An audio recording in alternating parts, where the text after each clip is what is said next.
macam mana dia nak cek segala perjalanan akaun dan sebagainya. Jadi kuasa undang-undang baru ni diluluskan oleh Parlimen mulai 1 Januari 2008. Dan kita telah terima di mana juruaudit yang lama tu digugurkan dan dilantik oleh ALK untuk mengendalikan, menyemak segala perjalanan akaun-akaun koperasi. Jadi saya rasa koperasi tak akan telus sebab juruaudit itu dilantik dan dipilih oleh ALK. Sedangkan sebelum ini dilantik oleh perwakilan. Jadi nak minta komen Datuk lah bagaimana perjalanan koperasi lepas ni. Ya, terima kasih Cik Muhammad. Di bawah undang-undang yang baru ni, kita juga ada boleh menubuhkan inquiry.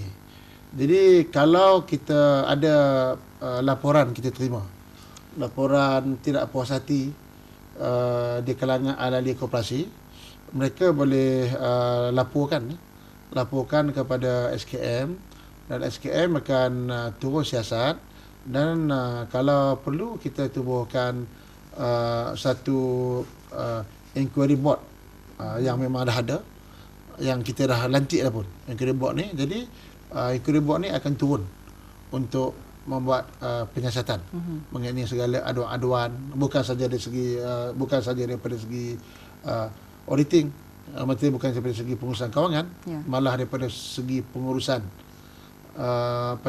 koperasi itu sendiri.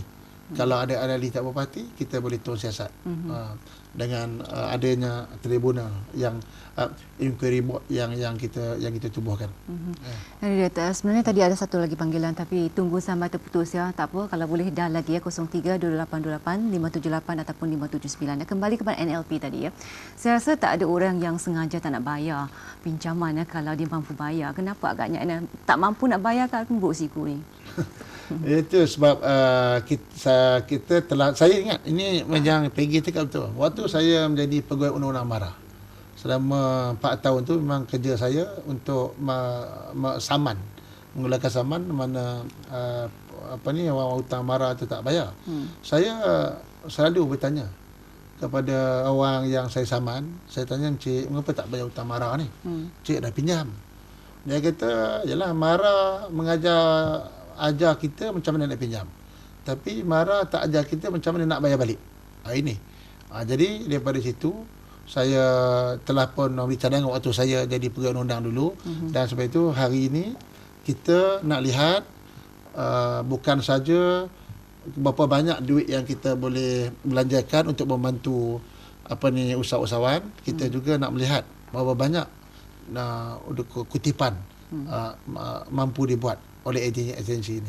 Kalau kita tidak berjaya mengutip kutipan ini, bagi saya kita juga tidak berjaya untuk melahirkan usahawan ini. Kerana kalau usahawan ni tak bayar hutang, saya tengok salah satu sebabnya ialah kerana berniaga dia tidak maju.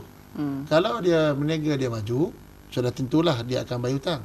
Sebab itu kita akan membuat pendekatan kepada usahawan yang berurusan dengan kementerian. Bukan saja kita nak bagi pinjam, kita juga nak membimbing mereka supaya mereka mempunyai mereka akan membayar balik hutang-hutang. Membimbing ni ya, kalau kita kata beri latihan, kita tahulah hantar kursus dan sebagainya. Bimbing ni adakah ini maksudnya mentor dan mentee ya, perhubungan mentor-mentee ni? Kita ada buat mentor dan mentee. Kita juga salah satu kita buat juga macam vendor system, di mana kita bagi kepada satu syarikat.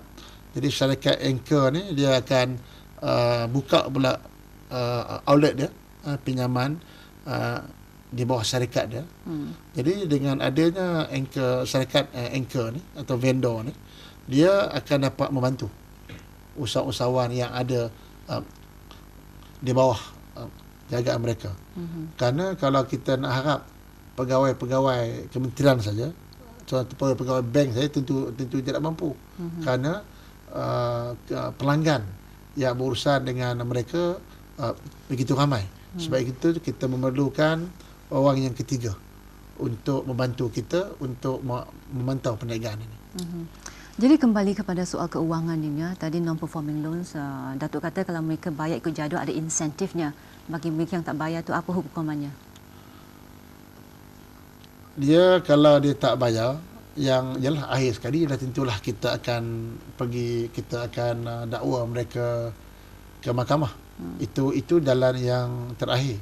Sebab itu saya pun sekarang juga saya tengah memikirkan, saya telah pun mencadangkan kepada kementerian untuk kita membantu usahawan yang tidak mampu membayar hutang ni. Misal katalah, bila kita tanya usahawan ni, dia ada baki lagi 10,000, dia belum bayar.